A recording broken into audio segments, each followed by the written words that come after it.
Alors, bonsoir tout le monde. Bonsoir à ceux qui sont en présence avec nous, à ceux qui nous écoutent à la maison.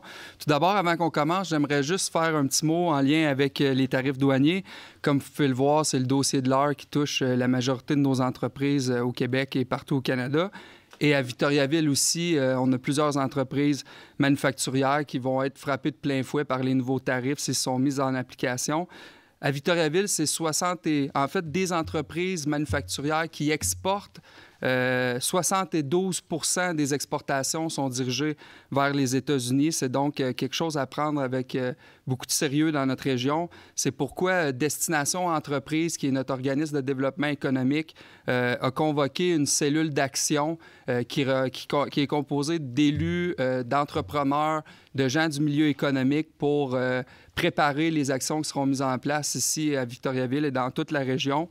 On veut s'assurer de bien faire connaître à nos entrepreneurs les différents programmes qui vont être déployés autant au niveau fédéral qu'au niveau provincial et même à la ville de Victoriaville avec les élus. Tout à l'heure, on discutait de certaines mesures qu'on pourrait mettre en place pour aider nos entreprises et plus largement la population qui pourrait être touchée par cela. Donc, à ceux qui nous écoutent, juste que vous sachiez qu'on est là, on est bien au fait des problématiques que ça pourrait engendrer, puis on sera là pour vous soutenir dans ces périodes de turbulence créées par l'administration Trump. Maintenant, en ce qui a trait à notre ordre du jour de ce soir, est-ce que nous aurions des points à ajouter, Mme la greffière? Oui, 2 éléments à ajouter, soit demande d'aide financière à être formulée auprès du ministère du Logement, de l'Infrastructure et des collectivités dans le cadre du programme Fonds pour le transport actif, volet projet d'immobilisation dans le cadre des travaux de construction d'une piste multifonctionnelle sur le boulevard Jutra-Ouest et l'acquisition de l'œuvre d'art intitulée provisoirement Hommage à Gilbert Perrault. Parfait. Est-ce qu'il y aura un proposeur? Caroline Pilon, Alexandre Côté. Approbation du procès-verbal de la séance tenue le 13 janvier 2025. Est-ce que tout était conforme? Ça allait pour tout le monde? Chantal Moreau, Michael Provencher. Proclamation des Journées de la persévérance scolaire 2025 qui sera faite par Yannick Poisson.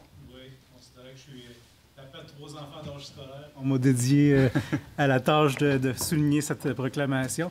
On porte tous un ruban vert et blanc là, qui est symbole de la persévérance scolaire aujourd'hui pour l'occasion. Donc, ça va comme suit. Attendu la demande d'appui formulée par la Table régionale de l'éducation du Centre du Québec à l'effet de proclamer les journées de persévérance scolaire du 10 au 14 février 2025.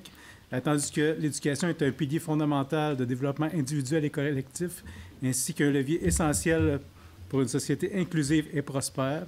Attendu que la persévérance scolaire constitue un enjeu majeur pour garantir l'égalité des chances, promouvoir le plein potentiel des individus et renforcer la cohésion sociale.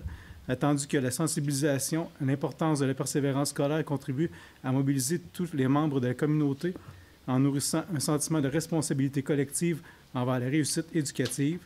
Attendu que chaque acteur de la communauté, parents, éducateurs, employeurs, élus et citoyens, peut agir pour encourager les jeunes et les adultes en formation à persévérer dans leur parcours éducatif, attendu que la réussite éducative favorise non seulement l'épanouissement personnel, mais aussi le développement durable et la prospérité économique de notre région, attendu que la création de liens significatifs avec les jeunes, notamment en valorisant leurs aspirations professionnelles, contribue à donner du sens à leur engagement scolaire, attendu que le Centre du Québec a besoin d'une relève compétente et qualifiée pour assurer son plein développement socio-économique et répondre aux défis de demain.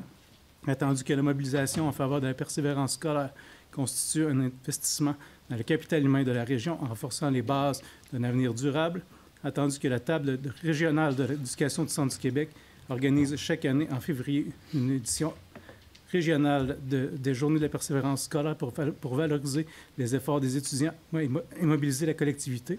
Attendu que cette initiative offre une occasion unique pour tous de poser des gestes concrets d'encouragement, témoignant ainsi de notre engagement envers les jeunes et les adultes en formation, attendu que depuis 2004, la Table régionale de l'éducation au Centre du Québec a su rassembler les acteurs de la communauté autour d'une vision commune, soutenir le développement du plein potentiel des jeunes et des adultes en formation.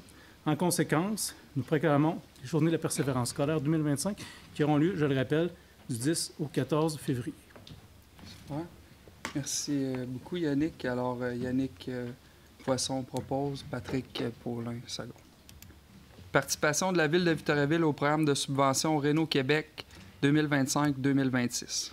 Donc, il s'agit d'autoriser M. Jean Demers, directeur du service de la gestion du territoire, et à adresser une demande à la Société d'habitation du Québec en vue de signifier l'intention de la Ville de Victoriaville de participer au programme de subvention pour la programmation 2025-2026. Parfait. Marc Morin, Yannick Fréchette. Programmation numéro 1 de travaux prévus dans le cadre du programme de transfert pour les infrastructures d'eau et collectives du Québec. Il s'agit d'approuver la programmation numéro 1 de travaux prévus pour 2024 à 2028 dans le cadre du programme de transfert pour les infrastructures d'eau et collectives du Québec, ainsi que les conditions du ministère. De plus, il est unanimement résolu d'autoriser la chef de division projet ou le directeur du service des infrastructures à soumettre le tout au ministère des Affaires municipales et de l'Habitation aux fins d'approbation et de signer pour et au nom de la Ville de Victoriaville tout document requis à cet effet. Parfait. Benoît Gauthier, Caroline Pilon. Liste des comptes pour le mois de janvier, totalisant 10 929 400 $. Est-ce qu'il y avait des questions? C'était correct pour tout le monde. Alexandre Côté, Yannick Poisson. Résolution de concordance de courte échéance et de prolongation relativement à un emprunt par obligation au montant de 3 295 000 qui sera réalisé le 28 février 2025. Il s'agit d'une résolution nécessaire afin de modifier les règlements d'emprunt en vue de leur financement par obligation. Michael Provencher, James Casey. Autorisation de dépenser dans le règlement d'emprunt 1432-2021. Il s'agit des travaux pour la sauvegarde de la piscine Édouard Dubord. Yannick Fréchette, Chantal Moreau. Autorisation de dépenser dans le règlement d'emprunt 1433 à même le fonds de parc et terrain de jeu.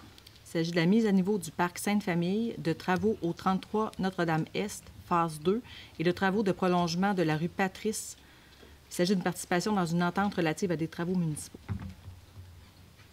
Alexandre Côté, Benoît Gauthier. Modification a été reportée au règlement 1486-2022. Donc, la Ville de Victoriaville modifie le règlement d'emprunt de la façon suivante, soit pour décréter des dépenses en immobilisation de 10 100 000 et un emprunt de 6 600 000 et d'approprier un montant de 3 500 000 à même la contribution gouvernementale dans le cadre du programme de transfert pour les infrastructures d'eau et collectives du Québec pour la période 2024 à 2028.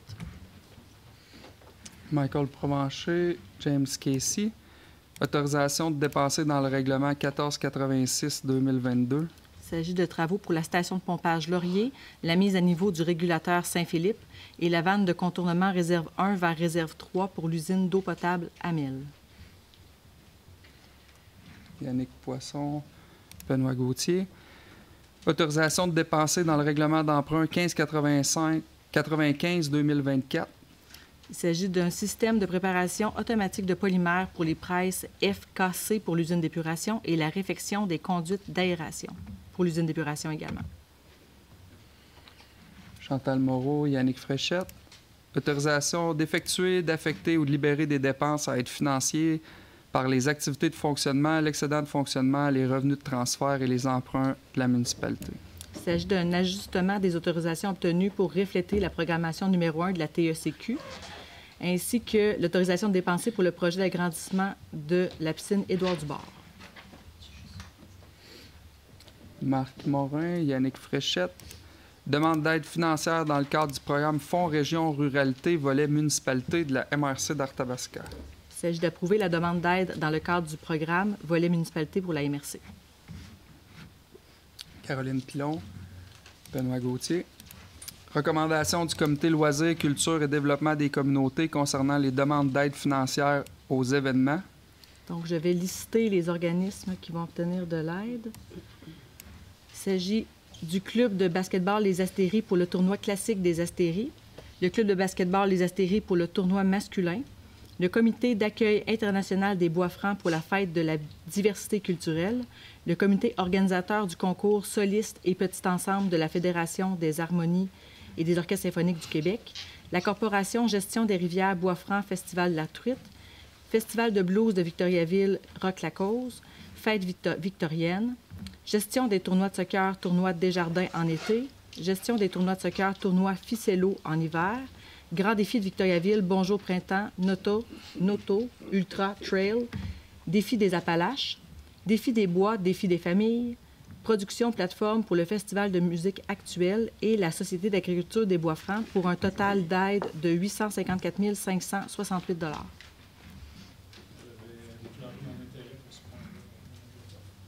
Moi également, M. le maire. C'est noté. Merci. Est-ce qu'il y aura un proposeur? Benoît Gauthier, Caroline Pilon. Maintenant, recommandation du Comité Loisirs et Culture, développement des communautés concernant les aides financières aux organismes.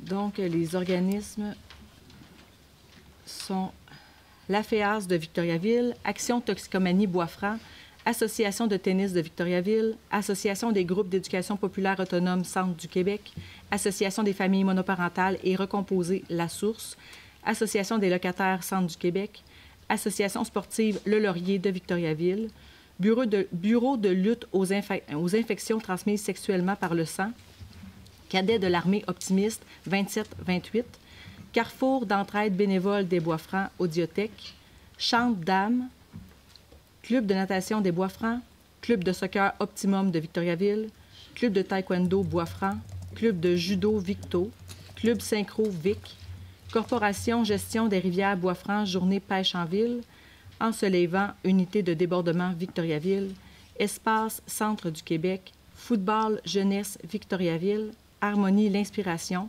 l'Ami-temps des Bois-Francs, Société Saint-Vincent-de-Paul, Conférence Saint-Alphonse pour un total de 436 400 $. Je vais déclarer mon intérêt, M. le maire, pour ces organismes.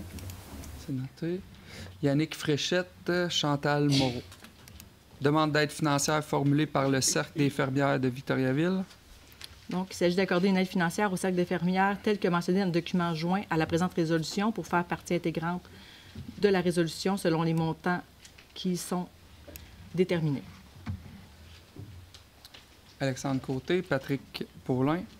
Demande d'aide financière formulée par le Relais pour la vie de la MRC de l'Érable dans le cadre de leur activité de financement terrasse en plein air pour l'année 2024. Il s'agit de verser au Relais pour la vie de la MRC de l'Érable un montant de 3 000 $ de leur cadre de leur activité de financement terrasse en plein air.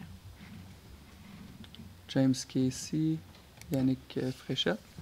Soumission reçue en vue de la fourniture de polymères à émulsion pour l'année 2025. Attendu que la plus basse soumission reçue est conforme, soit celle de SNF Canada. Il y a lieu d'octroyer le contrat à l'entreprise SNF Canada au prix unitaire soumis sous forme de contrat à commande et selon les besoins de la municipalité concernant la fourniture de polymères. Yannick Poisson, Alexandre Côté. Octroi de contrat pour des services professionnels d'architecture en vue des travaux d'agrandissement de la piscine Édouard Dubord. Attendu qu'au terme d'un processus d'évaluation qualitative, les soumissionnaires ayant obtenu le pointage final le plus élevé est Architecture 49 plus Proux Savard, consortium d'architectes. Il y a donc lieu d'accorder le contrat de service professionnel d'architecture à Architecture 49 plus Proux et Savard, consortium d'architectes, et d'autoriser la réalisation des articles 1.1, 1.2, 1.3 du volet 1 au montant total de 173 725 $, taxes non incluses.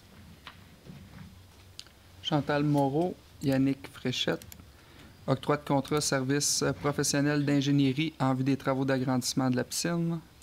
Donc, attendu qu'au terme d'un processus d'évaluation qualitative, la firme ayant obtenu le pointage final le plus élevé est les services EXP. Il y a donc lieu d'accorder le contrat à cette firme et d'autoriser la réalisation des articles 1.1, 1.2 et 1.3 du volet 1 au montant total de 134 460 $, taxes non incluses. Michael Provencher, James Casey. Octroi de contrat pour des services professionnels d'ingénierie en vue des travaux de la piscine. Attendu qu'au terme d'un processus d'évaluation qualitative, la firme ayant obtenu le pointage final le plus élevé est CIMA+. Il y a donc lieu d'accorder le contrat à cette firme et d'autoriser la réalisation des articles 1.1, 1.2 et 1.3 du volet 1 au montant total de 207 500 $, taxes non incluses. Benoît Gauthier, Alexandre Côté. Octroi de contrat pour des services pour la surveillance des travaux de mise à niveau du système d'ozonation de l'usine de traitement d'eau potable Amel. Attendu que la soumission reçue par Pluritech s'élève à 85 400 $, taxes non incluses, il y a donc lieu d'accorder le contrat pour la surveillance des travaux pour cette somme. Marc Morin, Chantal Moreau. Soumission reçue en vue des travaux de mise à niveau du système de zonation de l'usine de traitement d'eau potable Amel. Attendu que la Ville de Victoriaville a procédé à un appel d'offres public en vue des travaux de mise à niveau du système d'ozonation. Les soumissions reçues se résumant comme suit. Filtrum pour 1 440 400 $. Groupe Allen pour 1 299 800 $. Nord-Mec Construction pour 1 288 077 $. Et Derrick Construction pour 1 111 111 et 11. Attendu que la plus basse soumission est conforme sur celle de Derrick Construction, il y a donc lieu d'accepter la soumission de Derrick Construction au montant de 1 111 111 $ et 11, taxes non incluses, pour ces travaux. Yannick Poisson, Benoît Gauthier. Dépôt de la liste des mouvements de personnel. Donc, il s'agit du dépôt mensuel prévu par la réglementation. Yannick. Résolution ou non? Non. Abolition d'un poste permanent temps partiel de journalier. Donc, il s'agit d'abolir le poste de journalier au service des travaux publics. Chantal Moreau, Yannick Fréchette. Optimisation du service des communications et des relations citoyennes. Il s'agit d'adopter l'organigramme du service des communications et des relations citoyennes et de modifier les titres et les liens d'autorité gouvernant les fonctions du dit organigramme. Caroline Pilon, Benoît Gauthier. Demande de dérogation mineure. Est-ce qu'on les fait? Est-ce que des gens dans la salle sont présents pour les dérogations mineures? Non. Juste indiquer que pour l'avis public du 19 à 21 rue Laurier-Est, il y avait une erreur dans l'avis public, donc un nouvel avis public sera publié. Sinon, on va les faire en bloc. Donc, le 22 rue Octave, il y a lieu d'accorder la dérogation mineure telle que formulée. Pour le 375 à 381 rue Gamache, il s'agit d'accorder la dérogation mineure telle que formulée. Pour le 12 rue Cartier, il s'agit d'accorder la dérogation mineure telle que formulée. Et pour le 8 rue Cartier, accorder les dérogations mineures telles que formulées. Parfait. Alexandre Côté, Benoît Gauthier. Rapport du comité consultatif d'urbanisme de la Ville de Victoriaville relatif à des plans d'implantation et d'intégration architecturale. Donc, il y a eu des demandes pour le 8 rue Cartier pour une galerie, escalier, avant-toit et stationnement. 19 à 21 rue Laurier-Est pour marge arrière, espace vert et distance galerie, escalier.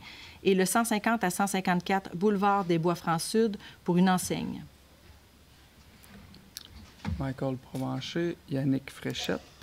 Adoption d'un projet PPC-moi pour l'immeuble situé au numéro 3-5 rue de Versailles.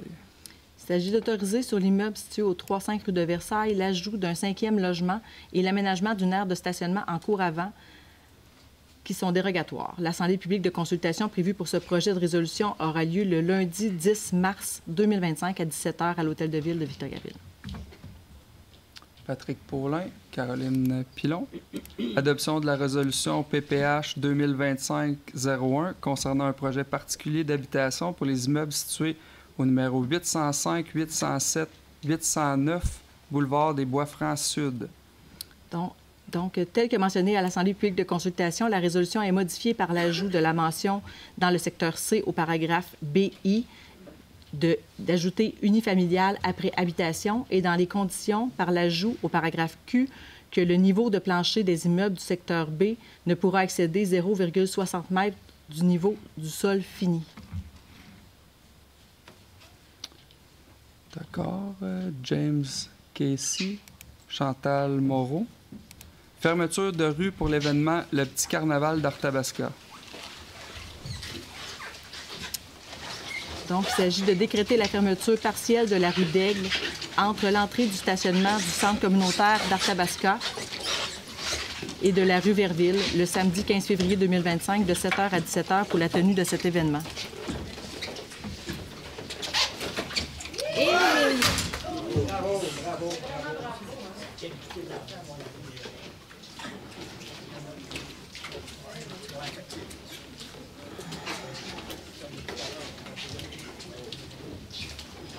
Ça aurait été trop compliqué de passer derrière les caméras, j'imagine.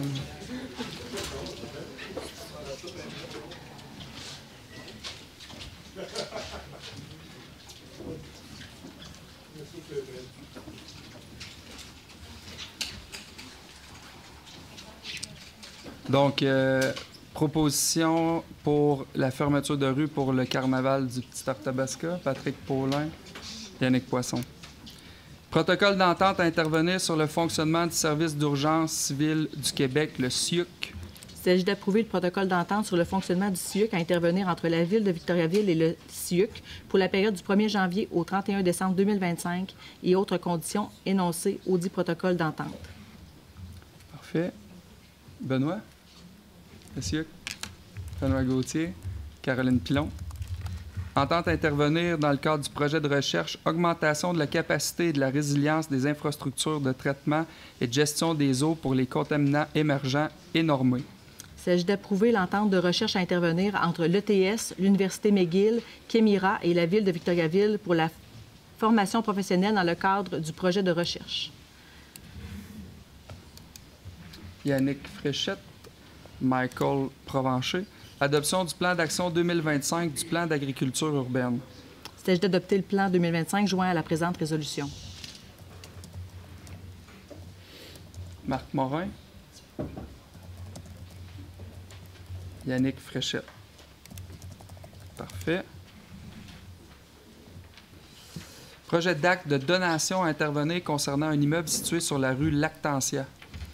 La Ville de Victoriaville accepte de donner à la Fondation Véro et Louis le lot numéro 6 629 198 du cadastre du Québec aux conditions énoncées à l'acte préparé par Maître Justin Tessier, notaire, et d'autoriser la signature. Monsieur le maire, si vous permettez, je fais partie du conseil d'administration de la maison Véro et Louis. Je voudrais déclarer mon intérêt et également spécifier que depuis plus d'1 an, toutes les discussions, je n'ai pas participé à ces discussions et quand il y a eu des réunions, je suis sorti. Donc, j'aimerais que ça soit noté au PV. Merci. C'est bien noté. Ça nous fait tout de même excessivement plaisir d'offrir le terrain à la Fondation Véro et Louis pour qu'ils puissent implanter ce beau projet chez nous qui va venir en aide à une partie de notre population qui en a besoin. Projet d'acte... prendre un vote. Ah oui, c'est vrai. Chantal, Yannick. Projet d'acte de cession à intervenir concernant les lots constituant une partie des rues des géraniums, des violettes, des pivoines, des œillets, des encolis et des iris. Donc, il s'agit d'approuver la cession des lots consentis par les constructions André Jacques en faveur de la Ville de Victoriaville aux conditions énoncées à l'acte préparé par Maître Roxane Gingras, notaire. Il est depuis résolu d'autoriser la greffière ou l'assistante greffière à signer l'acte. Yannick Fréchette, Chantal Moreau. Demande d'aide financière à être formulée auprès du ministre du Logement, de l'Infrastructure et des collectivités dans le cadre du programme Fonds pour le transport actif. Donc, il s'agit d'autoriser le dépôt d'une demande d'aide financière et de confirmer le soutien de la Ville de Victoriaville au projet de construction d'une piste multifonctionnelle sur le boulevard Jutra-Ouest et d'autoriser le chargé de projet en génie ou la chef de division projet du service des infrastructures de la Ville de Victoriaville à signer tout document relatif à cette demande d'aide financière. Benoît Gauthier, Alexandre Côté. Acquisition de l'œuvre d'art intitulée provisoirement « Hommage à Gilbert Perrault ». Donc, il s'agit d'en autoriser l'acquisition. James Casey, Marc Morin. Est-ce qu'il y avait d'autres points? Madame la greffière, c'est tout. On serait rendu aux interventions des membres du conseil. Est-ce qu'il y avait quelque chose? Michael Provencher. Monsieur le maire, je voudrais juste préciser pour la population en général, là, que le conseil a quand même une préoccupation importante face à l'environnement, notamment pour le projet Sacré-Cœur qui va se faire dans la carrière du Sceau. À cet effet-là, je pense que le conseil, le comité consultatif d'urbanisme ont demandé des conditions, justement, dans la résolution pour s'assurer de la protection des milieux humides qui l'entourent et surtout aussi du boisé des frères. Par exemple, il y a une des conditions qui est avant l'obtention des permis de construction, les moyens techniques utilisés doivent être soumis à la Ville pour éviter d'impacter les milieux humides adjacents. Donc, l'entrepreneur devra soumettre les moyens techniques pour protéger les milieux humides et l'environnement. comme vous le disiez aussi, les milieux humides et hydriques devront être cédés à la ville. Mais il y a aussi une condition qui peut paraître un petit peu pas importante, mais c'est la réalisation des travaux en lien avec le réseau d'électricité ne doit pas impliquer l'abattage d'arbres dans le parc du Boisé des Frères du Sacré-Cœur.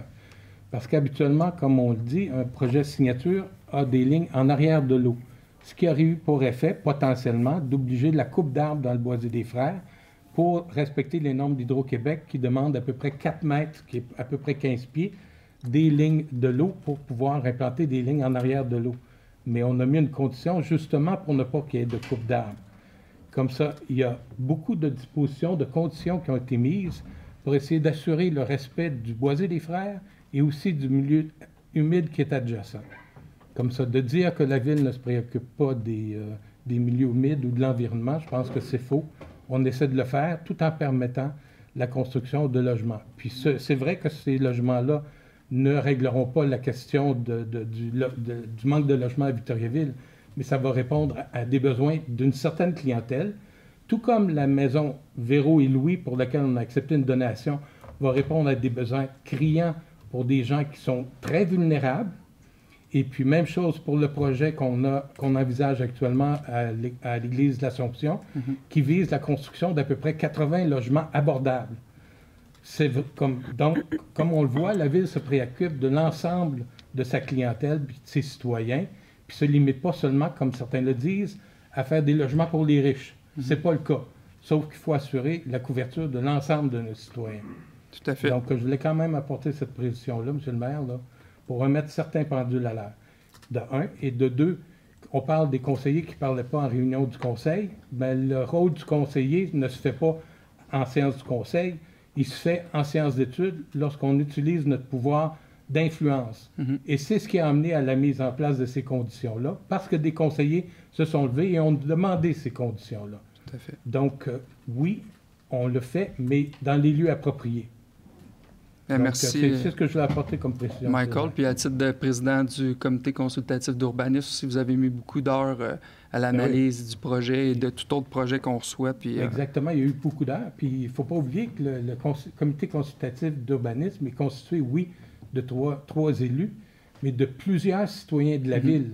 Et les recommandations ont été unanimes sur ce projet-là, avec les conditions dont je vous parle.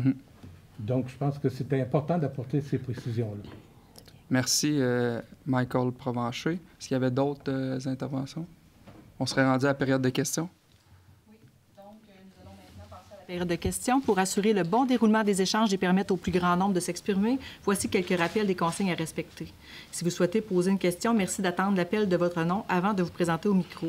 Lorsque vous êtes appelé, vous devez vous identifier et poser votre question de façon claire et concise puisque la durée de votre intervention est de 3 minutes maximum.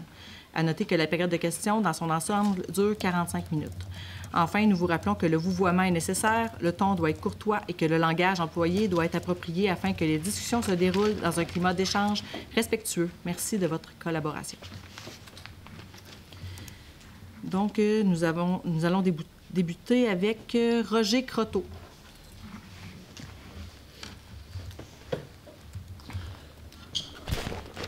Bonjour tout le monde. Je suis Roger Croteau, 275 route de la Grande Ligne à Victoriaville. C'est la première fois que je me présente ici. Vague de fraude liée à des fausses inspections. Moi-même, j'ai été fraudé. J'ai eu un message téléphonique chez moi pour faire vérifier l'isolation de mon entretoit de maison. Par contre, depuis le milieu novembre, il y a une loi gouvernementale qui dit qu'ils n'ont pas le droit d'appeler ou solliciter les personnes à leur propriété.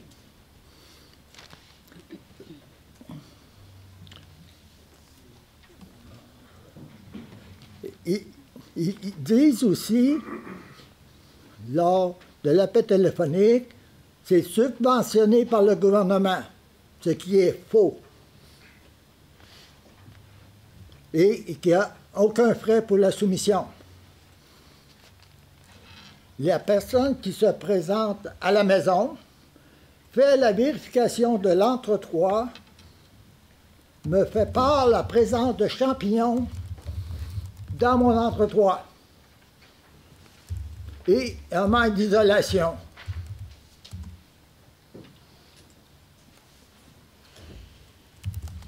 Après vérification, avec un expert en bâtiment, qui est mon beau-frère, soit disant Gaëtan Brochu, il m'a dit, Roger, fais attention, c'est un arnaque. Et puis l'évaluation en question de ma propriété m'aurait coûté 15 000 pour isoler ma propriété, une maison très simple de 50 pieds par 25. Vu cet état-là, j'ai demandé à Gaëtan, as-tu le téléphone pour appeler l'Office de protection du consommateur? Il dit oui. OK. On embarque. J'appelle l'Office de protection du consommateur. Oh! Ils ont dit, c'est un arnaque, mon chum. Fais attention. Est-ce que vous avez une question, monsieur? Parce que... Oui, mais qu'est-ce qu'on fait à ce moment-là? La ville, j'ai eu une inspection de... moi, j'étais allé me plaindre à la ville de Victoriaville, je veux dire au poste de police, comme quoi qu'il y avait un arnaque. Et puis, ils m'ont fait la réponse. Après une semaine, le dossier est clos. Qu'est-ce qu'on fait à ce moment-là? Le dossier est clos. Mais par contre, le nom de la personne qui était sur le contrat est bien marqué, son numéro de cellulaire est marqué, puis la compagnie est marquée. La police ne fait rien. Peut-être que vous avez fait la bonne chose d'appeler à la SQ, là, parce que pour ce type de problématique-là, c'est vraiment eux qui sont en charge. Nous, à la ville de Victoriaville, il y a quand même l'obligation d'avoir un permis de colportage quand les gens font la sollicitation aux portes. Si jamais les gens refusent de vous présenter leur identification ou leur permis de la ville, sont dans l'interdiction de le faire, puis on peut appeler la police. Là, quand ça se fait de façon téléphonique, on va le vérifier, là, la réglementation gouvernementale, provinciale à laquelle vous faites référence. Mais si vous avez appelé à l'SQ puis ils vous ont dit que le dossier était clos, ça se peut qu'il était clos pour eux localement, mais ça ne veut pas dire qu'il n'y a pas des démarches qui se font quand même pour moi, je voudrais punir que l'entreprise. La ville de Victoriaville là, fasse comme Trois-Rivières. C'est quoi qu'ils font? OK?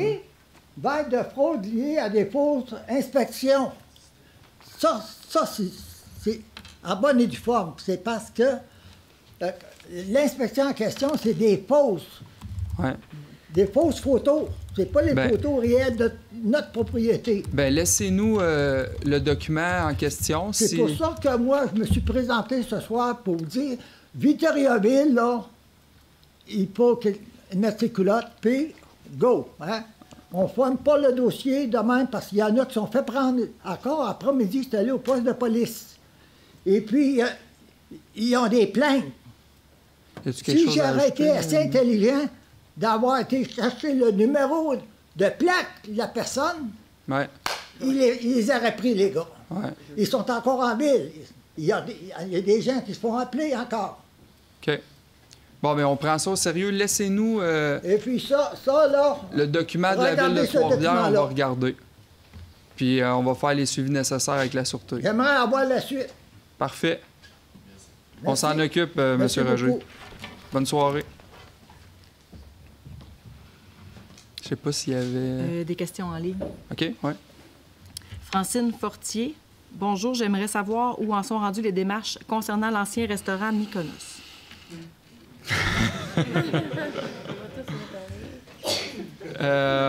Bon, donc, on se souviendra que la Ville avait entamé une procédure d'expropriation. Le propriétaire a contesté le droit d'expropriation de la Ville. Et donc, le dossier est judiciarisé, maintenant rendu en cour supérieure. et on est en attente d'une date de procès. J'ai aussi hâte que la dame Fortier, qu'on arrive au bout du processus de ce dossier qui est le Mykonos. Anthony Tridon, est-il envisageable de prolonger les bandes cyclables sur la rue Notre-Dame-Ouest entre la rue Pépin et la rue de Bigarré? Oui, ça fait même partie là, de certaines réflexions qui avaient eu lieu avec le Conseil dans le cadre du projet particulier d'urbanisme de Notre-Dame-Ouest. Par contre, il faut penser à la rue là, pour comprendre que s'il n'y a pas beaucoup d'espace là, pour faire une bande cyclable, là, entre Aqueduc et l'Hôtel de Ville, par exemple, là, c'est assez étroit. Faudra faire des évaluations plus approfondies avant de déployer quoi que ce soit là. Donc, ça pourra se faire au cours des prochaines années, mais ce n'est pas dans les plans pour cette année.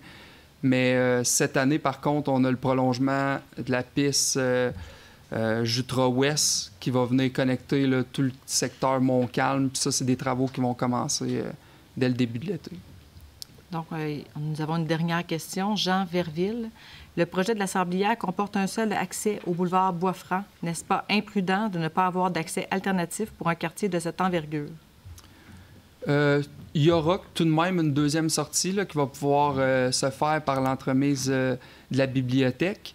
Puis, selon les analyses de nos équipes, là, autant à l'urbanisme qu'au transport, il n'y a pas de problématique particulière là, à prévoir en ce sens-là.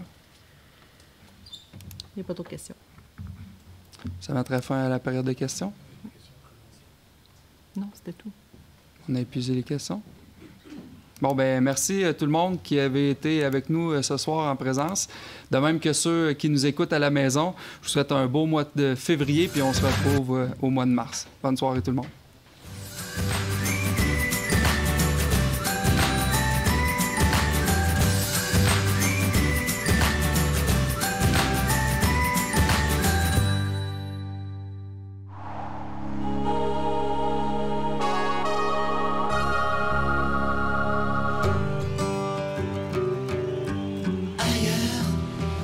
C'est peut-être ici, va savoir.